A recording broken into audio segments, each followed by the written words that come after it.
राष्ट्र सर्वप्रथम, राष्ट्र सर्वप्रथम, राष्ट्र सर्वप्रथम, राष्ट्र सर्वप्रथम। राष्ट्र सर्वप्रथम की बात ललित सुमन के साथ कार्यक्रम नेशनल टीवी चैनल कात्यायनी पर आपका स्वागत है। राष्ट्र सर्वप्रथम की बात ललित सुमन के साथ कार्यक्रम में हम आज बात करेंगे फिर से एक बार कोरोना महामारी को लेकर। फिर से दिल्ली सहित कई राज्यों में लॉकडाउन की तिथि बढ़ा दी गई है। अगले सोमवार तक लॉकडाउन रहेगा। इस आंशिक लॉकडाउन में आप अपने आप को बचाएं, कोरोना के चेन को तोड़ें और जो यह महामारी फैली हुई है उस पर विजय प्राप्त करने के लिए आप सभी लोग मिलजुल कर इस राष्ट्र को बचाएं, कोरोना पर विजय प्राप्त करें। इस कार्यक्रम के माध्यम से हम आज कई मुद्दे पर चर्चा करेंगे कि भारत एक विशाल देश है। यहाँ जनसंख्या के दृष्टिकोण से, क्षेत्रफल के दृष्टिकोण से भारत एक विशाल लोकतांत्रिक देश है। अनेकता में एकता इसकी पहचान है।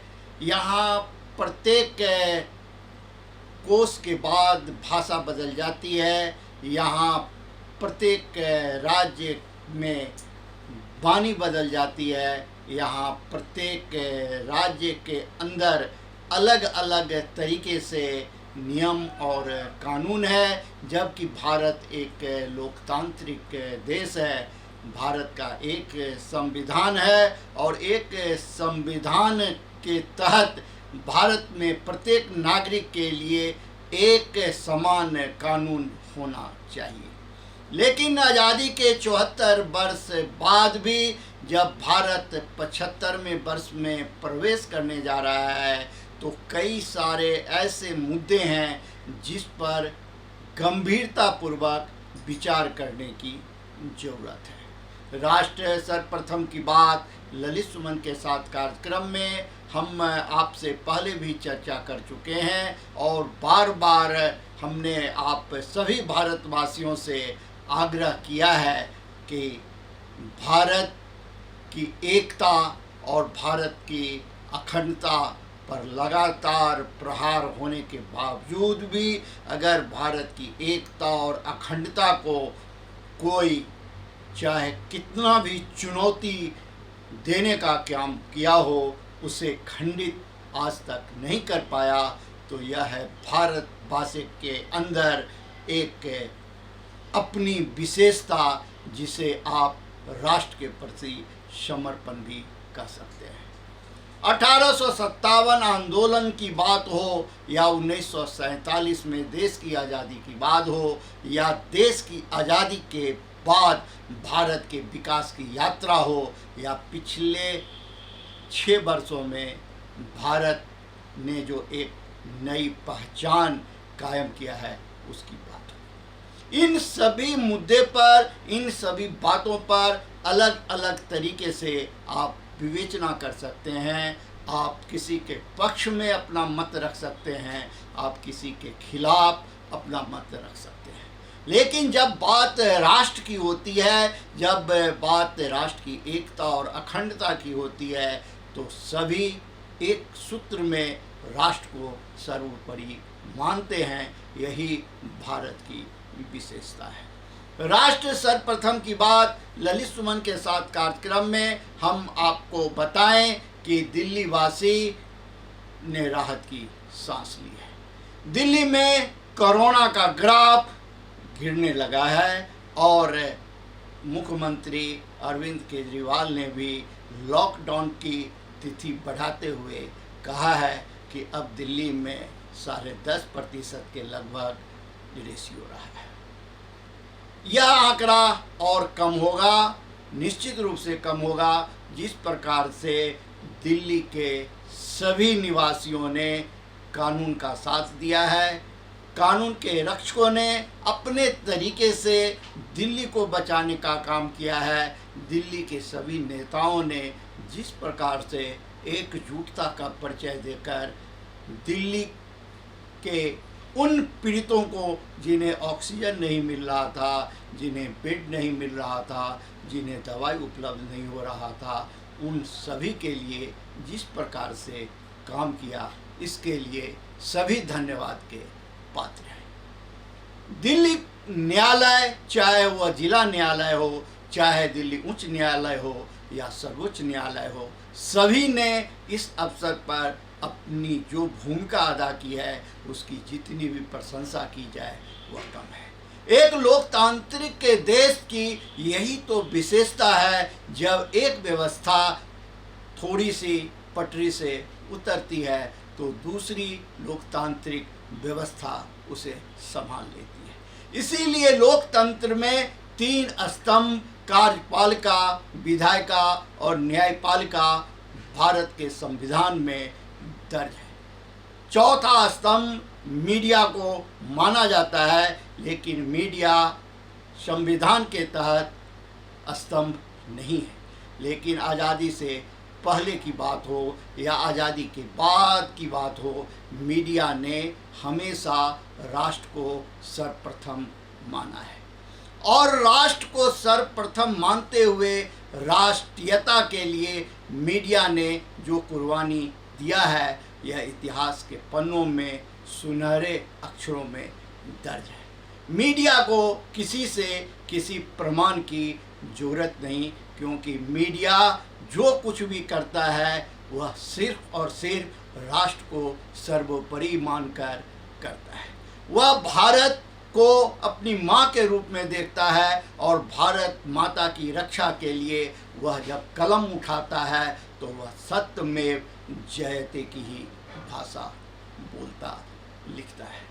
मीडिया जब कैमरा उठाता है तो वह वही दिखाना चाहता है जो राष्ट्र के लिए, राष्ट्रवासियों के लिए सही हो और लोकतंत्र के जो सर्वोच्च पदों पर बैठे हुए, चाहे वह राजनेता हों, चाहे वह अधिकारी हों, चाहे वह न्यायालय हो, वहाँ तक सच्चाई पहुँचे और लोकतंत्र में, भारत के संविधान में जिन्हें सर्वश्रेष्ठ स्थान दिया गया है, वह भारत के राष्ट्रवासियों के लिए उचित कदम उठाएं। राष्ट्र सर्वप्रथम की बात ललित सुमन के साथ कार्यक्रम में हम आपसे आज ब्रेक पर जाने से पहले यह जानना चाहेंगे कि क्या आप इस बात को नहीं मानते कि भारत इतने वर्षों तक गुलामी के बाद भी अगर अंतर्राष्ट्रीय स्तर पर अपनी यह पहचान बनाने में सफल रहा है, अगर इतना लंबा सफ़र तय किया है, तो इसमें प्रत्येक भारतवासियों का अपना अपना सहयोग है, प्रत्येक भारतवासियों का अपना अपना त्याग है। राष्ट्र सर्वप्रथम की बात ललित सुमन के साथ कार्यक्रम में हम अभी चलते हैं एक ब्रेक पर। ब्रेक के बाद हम फिर आपसे बात करेंगे विभिन्न मुद्दे पर, जो किस प्रकार से कोरोना महामारी के अवसर पर भी लोग मौके की तलाश में हैं, अपनी नैतिकता को ताक पर रखकर अभी भी लोगों का शोषण करने के लिए वह व्यग्र हैं। आखिर वे तत्व कौन हैं जो इस महामारी के अवसर पर भी मौके का फायदा उठाना चाहते हैं? आप कहीं जाए नहीं, एक छोटा सा ब्रेक के बाद हम जल्द ही लौट के आ रहे हैं। 22 वर्षों से प्रकाशित मदर इंडिया पत्रिका, पढ़ते रहे देश दुनिया की खबरों के लिए।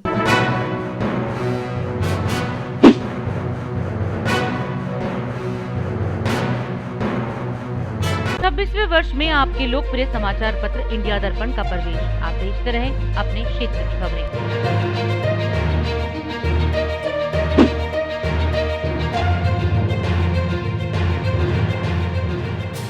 और अधिक खबरों के लिए आप हमारे YouTube चैनल दैनिक इंडिया दर्पण को अभी सब्सक्राइब करें और नोटिफिकेशन के लिए बेल आइकन को प्रेस करना ना भूलें।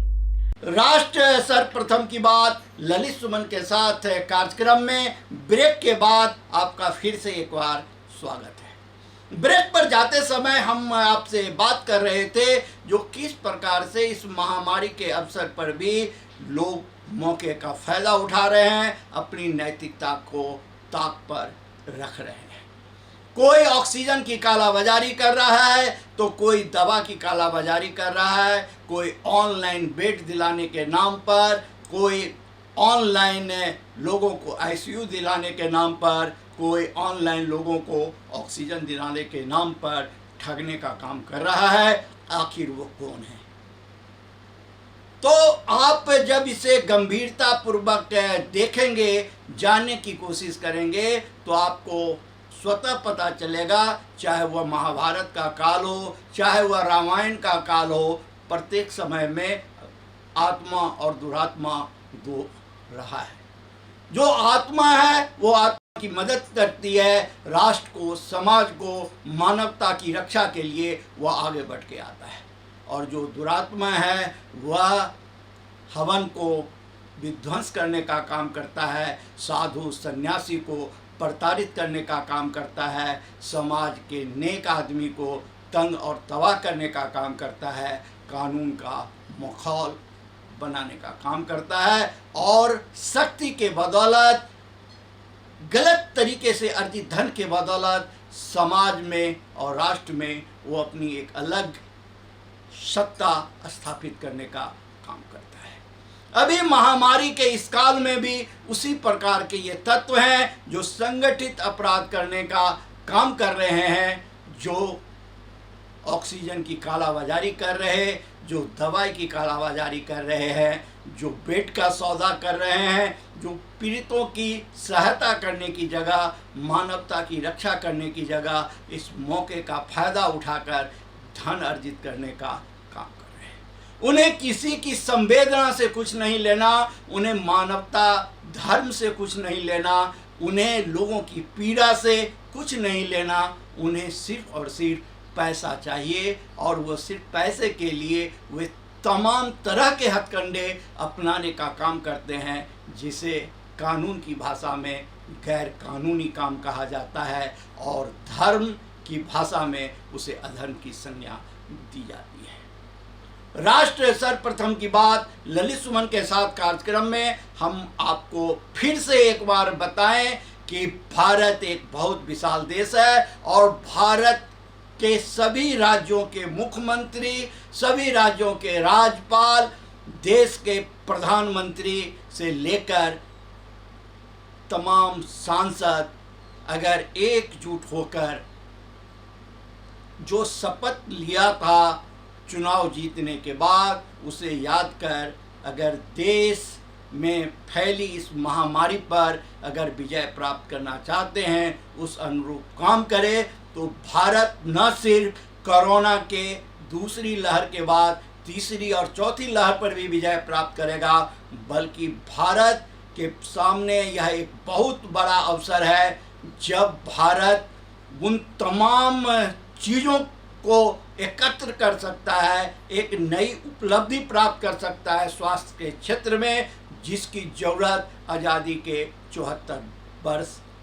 बाद तक अनुभव की जा रही थी।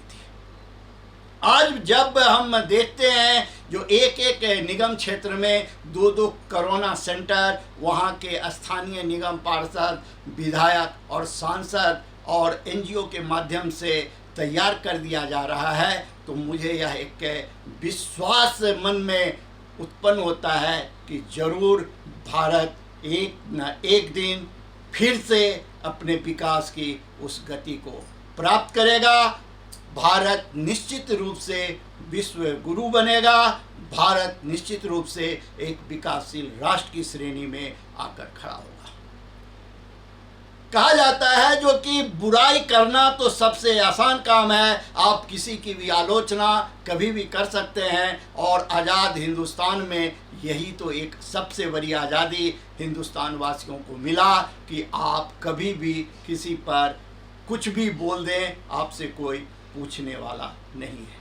लेकिन एक सवाल है जो राष्ट्र सर्वप्रथम हमेशा से कहता रहा है और हमेशा कहता रहेगा, जो आप कोई भी बात बोलने से पहले एक बार अपनी अंतरात्मा की आवाज़ को सुने और आप इस बात को दोहराएं, जो बुरा जो देखन मैं चला, बुरा न मिलिया कोई, जो दिल खोजा आपना, मुझसे बुरा न कोई। अगर आपको लगता है जो आप सही हैं, आप सही दिशा में काम कर रहे हैं, आप मानवता धर्म का पालन कर रहे हैं, आप आज़ाद हिंदुस्तान में जन्म लेने के बाद भारत माता की आज़ादी के लिए बलिदान देने वाले 7.5 लाख वीर बलिदानियों को आपने उनका हक दिलवा दिया है, उन्हें शहीद का दर्जा प्रदान करवा दिया है और इसमें आपने अहम भूमिका अदा की है, तो आप आज़ाद हैं। आप जो कुछ भी बोलना चाहते हैं उसे बोलें, कोई आपको नहीं रोकेगा। लेकिन जब आप अपने दायित्व का निर्वाह नहीं किया है, जिन वीर बलिदानियों ने देश की आज़ादी के लिए बलिदान दिया और आज़ादी के 74 वर्ष बाद भी उन्हें शहीद का दर्जा नहीं मिला है, तो आप फिर किस अधिकार से देशभक्ति की बात करते हैं, या अपने आप से, अपनी अंतरात्मा से पूछिए। अगर आपकी अंतरात्मा कहती है जो कह रहे हैं वह सही है, तो आप बोलते रहिए, क्योंकि यह देश आज़ाद है। राष्ट्र सर्वप्रथम की बात ललित सुमन के साथ कार्यक्रम में आज हम आपसे यहीं विदा लेते हैं। आप अन्य खबरों के लिए बने रहें नेशनल टीवी चैनल कात्यायनी पर। राष्ट्र सर्वप्रथम, वंदे मातरम, जाग उठा है भारत। 22 वर्षों से प्रकाशित मदर इंडिया पत्रिका, पढ़ते रहे देश दुनिया की खबरों के लिए।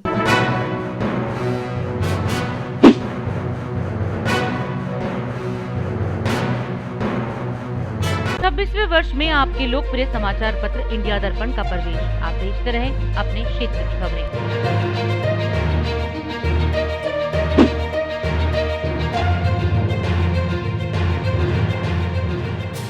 और अधिक खबरों के लिए आप हमारे YouTube चैनल दैनिक इंडिया दर्पण को अभी सब्सक्राइब करें और नोटिफिकेशन के लिए बेल आइकन को प्रेस करना ना भूलें।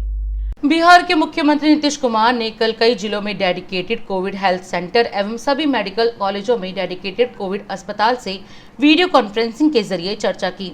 इस दौरान उन्होंने कोविड बीमारी के लिए बेड, ICU, वेंटिलेटर, रेमडेसिविर दवा आदि की उपलब्धता की भी समीक्षा की। इस दौरान उन्होंने चिकित्सकों, पदाधिकारियों, मरीजों एवं उनके परिजनों से बात की। मुख्यमंत्री नीतीश कुमार ने बताया कि राज्य में पहले से स्थिति बेहतर हुई है, इलाज ठीक ढंग से चल रहे हैं, फिर भी कोविड संक्रमण पर सतर्कता के साथ नजर रखना जरूरी है। मरीजों के लिए सुविधाओं को और आगे बढ़ाया जाएगा। स्थिति की लगातार समीक्षा भी की जाएगी। इस दौरान मुख्यमंत्री ने स्थिति की समीक्षा करते हुए अधिकारियों को कुछ आवश्यक दिशा निर्देश भी दिए हैं।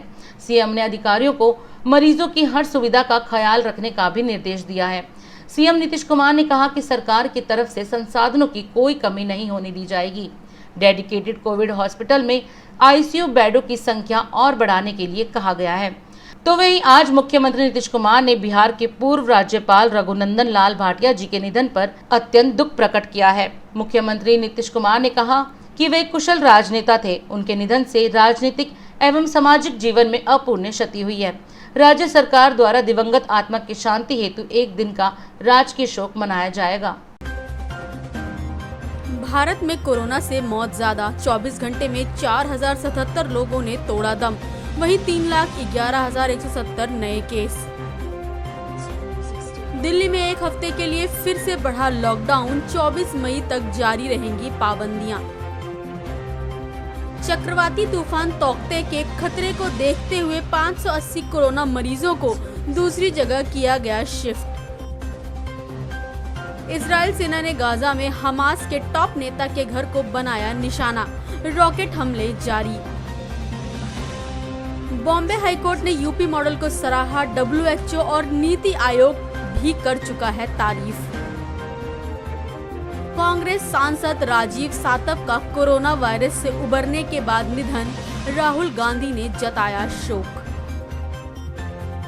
राहुल गांधी ने आज कहा है कि सरकार की विनाशकारी टीकाकरण नीति देश में कोरोना की तीसरी लहर ले आएगी। कालरा मामले में भाजपा का आरोप, कांग्रेस का हाथ जमाखोरों और कालाबाजारियों के साथ। स्वास्थ्य मंत्रालय ने आज कहा है कि देश में सक्रिय मामलों में हुई कमी, अब भी 24 राज्यों में संक्रमण दर 15% से अधिक। राष्ट्रीय स्वयंसेवक संघ के प्रमुख मोहन भागवत ने आज कहा है कि कि यह परीक्षा का समय है। हमें एकजुट रहना होगा और एक टीम की तरह कार्य करना होगा। राजधानी दिल्ली में कोरोना के मामले जिस तेजी से बढ़ रहे थे उसी तेजी से अब लगातार घटने लगे हैं। पिछले 24 घंटे में लगभग 6000 नए मामले सामने आए, तो वहीं कोरोना संक्रमण की दर में भी लगातार गिरावट नजर आ रही है। कोरोना संक्रमण दर अब सिर्फ 10% ही रह गई है, लेकिन इसके बावजूद दिल्ली सरकार कोरोना के मामले में कोई ढील नहीं छोड़ना चाहती, जिसके चलते दिल्ली सरकार ने एक बार फिर दिल्ली में एक हफ्ते के लिए लॉकडाउन बढ़ा दिया है और अब दिल्ली में 24 मई तक सख्त पाबंदियों के साथ लॉकडाउन जारी रहेगा, लेकिन सभी जरूरी सेवाओं को इस लॉकडाउन के दायरे से बाहर रखा गया है। राज सर्वप्रथम की टीम ने लॉकडाउन को लेकर लोगों से बात की। आइए देखते हैं राज सर्वप्रथम से संवाददाता मेहर झा की रिपोर्ट। इस कर्फ्यू काल में आम गरीबों का हाल बहुत बुरा हो चुका है और ऐसे में प्राचीन हनुमान मंदिर परिसर में भक्तजनों के द्वारा गरीबों को चाय और बिस्कुट दी जा रही है और बहुत ही अच्छी बात है और इनकी सेवा इस कोरोना काल में अति सराहनीय है। प्रदेश की दिल्ली सरकार ने लॉकडाउन पुनः बढ़ा दिया है, किस नज़रिए से आप देखते हैं? लॉकडाउन बढ़ाना चाहिए था कि नहीं? लॉकडाउन तो बढ़ाना चाहिए, मगर रेहड़ी पटरी वाले को क्या हो गए, मजदूरी वाले को क्या हो गए। हाँ, मजदूरी जो रोज कमाते हैं खाते हैं उसके लिए भी सरकार सोचना चाहिए, कुछ खर्चा वर्चा देना चाहिए, इसके लिए सरकार सोचना चाहिए। आप तो रेहड़ी पटरी वाले हैं, रोज कमाने खाने वाले हैं, रेहड़ी लगाते हैं। लॉकडाउन में तो रेहड़ी बंद है। हाँ जी, बंद है रेहड़ी। तो ऐसी स्थिति में आपको तो समस्या आती ही होगी। समस्या बहुत आ रही है और बीमारी बढ़ रही है, इसलिए लॉकडाउन लगाने को आप किस दृष्टि से देखते हैं? खाना कहाँ से खाएं, रूम किराया देना है, कहाँ से होंगे। बीमारी को रोकने के लिए तो लॉकडाउन अच्छी बात है। बीमारी अब तो बीमारी तो है ही है। तो लॉकडाउन का स्वागत करते हैं आप? स्वागत तो करते हैं, मगर तो लॉकडाउन पुनः बढ़ा दी गई है दिल्ली सरकार ने। जी, कोई दिक्कत नहीं है। बीमारी जब कम होने की समय ना है तो होनी चाहिए, और रही बात तो गरीबों को व्यवस्था थोड़ी बहुत होनी चाहिए। तो क्या मांग करेंगे आप मुख्यमंत्री से? कैसी व्यवस्था? पिछले साल खाना पिछले मिला, साल जी खाना पीना था वो ठीक था इंतजाम, ये गरीब 2 टाइम खा तो लेता था। अब इस बार मिल रहा है? इस बार कुछ नहीं मिल रहा जी। तो क्या आप चाहते हैं सरकार से? सरकार से यही बोलना है कि जी गरीबों को तो कुछ ना ख्याल करे थोड़ा बहुत। हमारे साथ चिकित्सक डॉक्टर संजीव कुमार सिन्हा जी हैं और लगातार इस कोरोना काल में इन्होंने मरीजों की जो सेवा की है वो अति प्रशंसनीय है और इनसे पूछते हैं। डॉक्टर साहब, 1 सप्ताह के लिए पुनः लॉकडाउन बढ़ चुकी है, आप इसे किस नज़रिए से देखते हैं? एक चिकित्सक होने के नाते आप क्या कहना चाहेंगे? नहीं, लॉकडाउन बढ़ना ज़रूरी है क्योंकि बीमारी बहुत ज़्यादा बढ़ रही है, हालात इतनी गंभीर होती जा रही है।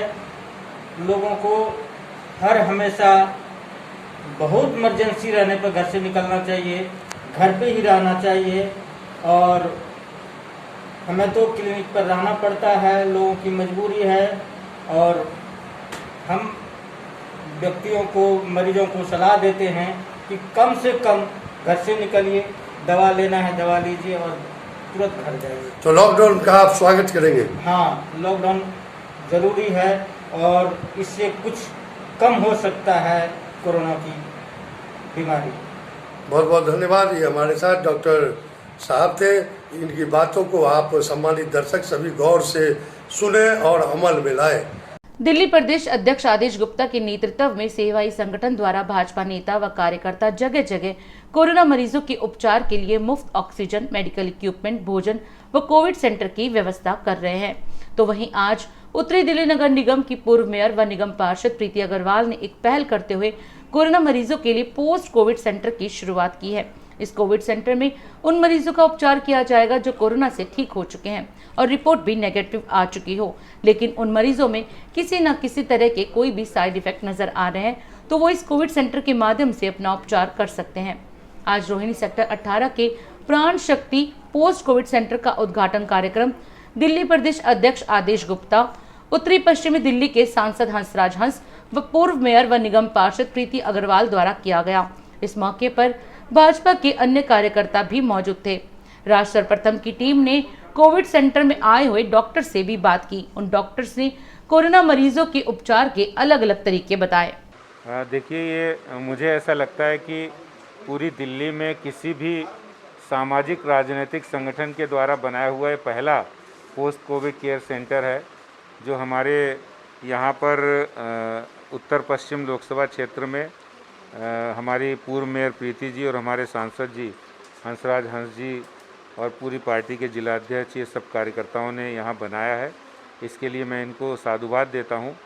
जो यहाँ पर कोविड से आफ्टर कोविड जो साइड इफ़ेक्ट्स होते हैं, घबराहट होती है, यहाँ पर उनका पूरा इलाज होगा, उनकी चिंता होगी, उनको न्यूट्रिशियस वैल्यू के भोजन और ब्रेकफास्ट और इसके साथ साथ उनको दवाइयाँ और डॉक्टरी की सलाह और काउंसलिंग, साइकोलॉजिकल काउंसलिंग भी बहुत ज़रूरी है, क्योंकि जो डर और भय का माहौल है, जब एक कोविड पेशेंट नेगेटिव भी हो जाता है तब भी उसको बहुत सारी दिक्कतें का सामना करना पड़ता है, उसको साइड इफ़ेक्ट होते हैं। तो ऐसे में इस कोविड केयर सेंटर से डॉक्टर भी एसोसिएट हैं, वो डॉक्टर्स की टीम भी उनको काउंसलिंग करेगी और ऐसे में वो अपने विल पावर को मजबूत कर पाएंगे। और कुल मिलाकर पॉजिटिविटी, सकारात्मकता देना ही भारतीय जनता पार्टी का मूल उद्देश्य है। इस कोविड की लड़ाई में हम लोग मिलकर लड़ेंगे, पॉजिटिवनेस के साथ लड़ेंगे, तभी हम इस महामारी से जीत सकते हैं। मिलकर लड़ेंगे और सकारात्मकता का संदेश ये प्रीति जी बता रही हैं कि हम खुद भी उनको काउंसलिंग करते हैं, तो अच्छी बात है कि हमारे कई डॉक्टर्स भी हैं, हमारे पार्टी के कार्यकर्ता लगातार इस सेवा ही संगठन में काम कर रहे हैं और वो लोगों को होम आइसोलेशन के लोगों को मदद पहुंचाना, उनको खाना पहुंचाना, अस्पताल के बाहर भोजन देना, ये पार्टी का सेवा ही संगठन में काम चल रहा है। ब्लड डोनेशन, प्लाज्मा डोनेशन, इसके साथ एक नया आयाम शुरू किया है, ये आज का मुख्य उद्देश्य। इस वक्त हमारे साथ मौजूद है पूर्व मेयर प्रीति अग्रवाल जी, जो कि इस वक्त निगम पार्षद हैं। निगम पार्षद के ऊपर उन्होंने बहुत सारे काम किए और आज इन्होंने एक बहुत अच्छी पहल की है। सेवा ही संगठन के सौजन्य से जो आपने कोविड पेशेंट्स जो ठीक हो गए, जिनकी रिपोर्ट नेगेटिव आ गई लेकिन उनमें कुछ साइड इफ़ेक्ट के सिम्टम्स नज़र आते हैं, तो वो यहाँ पर ट्रीटमेंट ले सकते हैं। ये बहुत अच्छी पहल की है, तो सबसे पहले तो उसके लिए मैं आपको बहुत धन्यवाद देना चाहती हूँ। दूसरा आपसे जानना चाहूँगी कि क्या आपको लगता है कि ऐसे पेशेंट्स में ज़्यादा सिम्टम्स आते हैं साइड इफ़ेक्ट के? देखिए, जो अभी दूसरी महामारी की जो दूसरी लहर आई है, उसने सब लोगों को बहुत भयभीत कर दिया है। पेशेंट्स ठीक होने के बाद भी, नेगेटिव आने के बाद भी वो बड़े भयभीत हैं। उनको एंग्जाइटी लेवल बढ़ा हुआ है, उनके अंदर डिप्रेशंस हैं, उनका बीपी लेवल शूट अप हो गया है, उनका कोलेस्ट्रॉल हाई हो गया है, इस तरह की बहुत सारी प्रॉब्लम्स हैं, पेन्स हैं, एक्स हैं। तो उसको देखते हुए हमने ये प्रयास किया है पोस्ट कोविड केयर सेंटर बनाने का, क्योंकि पोस्ट कोविड केयर सिम्टम्स को ट्रीट करना बेहद ही ज़रूरी है। लोग बहुत ज़्यादा डर के माहौल में जी रहे हैं, तो उसी के चलते हमने ये एक प्रयास किया है, पोस्ट कोविड केयर सेंटर बनाए। कोविड केयर सेंटर्स तो बहुत हैं, पोस्ट कोविड केयर सेंटर बनाया है ताकि हम उस तरह के पेशेंट्स को ठीक कर सकें। आपको पता है कि हम उस देश के वासी हैं जहाँ पर बहुत सारी स्पिरिचुअल हीलर्स हैं, बहुत तरह तरह के ऑल्टरनेटिव थेरेपीज़ हैं। इस तरीके का ट्रीटमेंट यहाँ पेशेंट्स को दिया जाएगा? जैसे ऑल्टरनेटिव थेरेपीज़ हैं, स्पिरिचुअल हीलर्स हैं, एक्यूपंक्चर है, एक्यूप्रेशर है, डाइटिशियन है, हमारे पास योगा थेरेपिस्ट हैं, मैं खुद मोटिवेशनल स्पीकर हूँ, रेकी थेरेपिस्ट हैं, हमारे पास सुजॉक थेरेपी है। सभी ऑल्टरनेटिव मेडिसिन्स हमारे पास हैं, थेरेपिस्ट हमारे पास हैं। और पेशेंट्स जो हैं वो हमने हेल्पलाइन नंबर भी एक जारी किया है। हेल्पलाइन नंबर पे हमें फ़ोन करेंगे तो देख के कि उनको किस चीज़ की रिक्वायरमेंट है, हम उसी तरह के डॉक्टर के पास उनको डॉक्टर अवेलेबल कराएंगे।